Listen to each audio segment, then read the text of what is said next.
நான் உங்கள் வழக்கறிஞர் முத்துக்குமார். ஜீரோ எஃப்ஐஆரை பற்றி பார்ப்போம். அதுக்கு முன்னாடி நார்மல் எஃப்ஐஆர் எப்படி பதியப்படும்? ஒரு குற்றச்சம்பவம் நடக்குது. அந்த குற்றச்சம்பவத்தை நேரில் பார்த்த நபர் புகாரா ஒரு நிலைத்தலை எழுதுனதுக்கப்புறம் போலீஸ் ஸ்டேஷன் போய் கொடுத்து அது எஃப்ஐஆர் போடப்படும். அதுக்கு ஒரு ஜூரிஸ்டிக்ஷன் இருக்குது. ஒரு இடத்துல குற்றச்சம்பவம் நடக்குது அப்படின்னா அந்த ஏரியாவில் உள்ள போலீஸ் ஸ்டேஷனில் மட்டும்தான் என்ன பண்ணியும் கம்ப்ளைண்ட் கொடுக்க முடியும், எஃப்ஐஆர் போடுவாங்க. இப்போ ஜீரோ எஃப்ஐஆர்னா எந்த பகுதியில் குற்றச்சம்பவம் நடந்தாலும் அந்த காவல் நிலையத்தில் தான் போய் புகார் கொடுக்கணும் அப்படிங்கிறது இல்லை.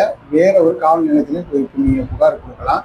அந்த காவல் நிலையத்தில் உங்கள் புகாரை எடுத்துக்கிட்டு என்ன பண்ணுவாங்க, எஃப்ஐஆர் போடுவாங்க. அப்போ ஜீரோ எஃப்ஐஆர்ன்றது ஒரு ஆள்வரை இல்லாதது, ஒரு ஜூரிஸ்டிக்ஷன் இல்லாதது அப்படின்ட்டு எடுத்துக்கலாம்.